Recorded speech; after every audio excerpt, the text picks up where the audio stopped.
Bonjour à toutes et à tous. 11 novembre, journée du souvenir. Nous commémorons l'armistice, autrement dit la fin de la Première Guerre mondiale. Et vu le contexte international, eh bien, les célébrations prennent une autre dimension cette année. Emmanuel Talarico et David Brichard l'ont constaté à Bruxelles lors de la cérémonie aux soldats inconnus. C'est un instant très solennel et chargé en émotions.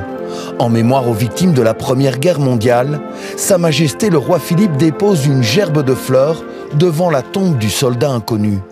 En ce 11 novembre, 107 ans après la fin d'un conflit qui a fait 10 millions de morts, la guerre est aux portes de l'Europe et beaucoup y pensent ici. C'est quand même inquiétant pour nous, oui.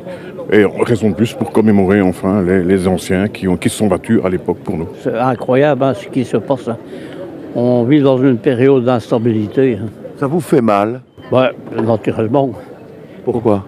Il faut penser à nos enfants aussi. Même ressenti au sein des plus jeunes présents ce matin. Un peu stressant, je ne sais pas ce qui va arriver et j'espère que ça va aller. Plus jamais ça quand même. Oui, plus jamais. J'espère qu'il n'y aura plus de guerre en tout cas. Lorsque l'on échange quelques mots avec d'anciens combattants ou des proches de victimes d'une guerre, un constat revient. La manière dont un conflit est mené aujourd'hui n'a plus rien à voir avec ce qui s'est passé en 14-18 ou en 40-45. Avant, c'était dans les tranchées, on savait qui tuer. Maintenant, on ne sait pas qui. C'est de la technologie. C'est la technologie et tout, c'est tout. Aujourd'hui, on voit des drones qui circulent, on est peut-être pris, photographié à tout ce que l'on peut faire. Et c'est vraiment une guerre technologique, c'est une guerre sournoise. On peut très bien être abattu sans trop savoir d'où ça vient finalement aujourd'hui. Une flamme pour ne jamais oublier face au regard des décideurs politiques. Dans un contexte international très instable, ces commémorations du 11 novembre ont une portée d'autant plus symbolique. Un sentiment totalement partagé ici, une guerre, plus jamais ça. Et puis rendre hommage en courant, c'est ce qui se passe en ce moment à Ploegstert. 43e édition de la course du souvenir. Les participants courent sur des terres marquées par la Première Guerre mondiale. Et nous allons retrouver Lisa Becken le long du parcours, un parcours qui passe notamment par des cimetières comme on le voit derrière vous.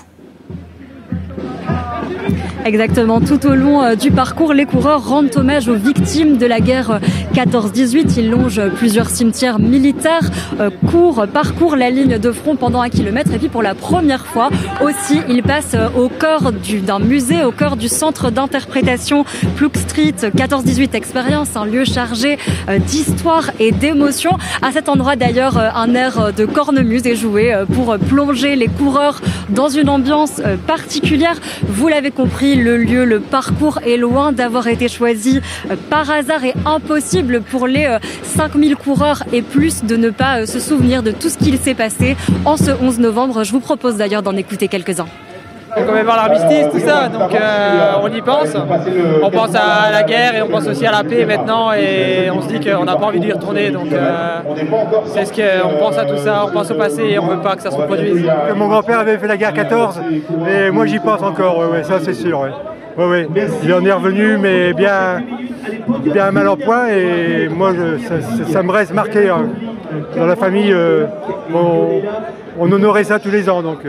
C'est rendre hommage à tous les combattants en fait. Je trouve que c'est super important et faire vivre cette course pour la région, je trouve ça génial.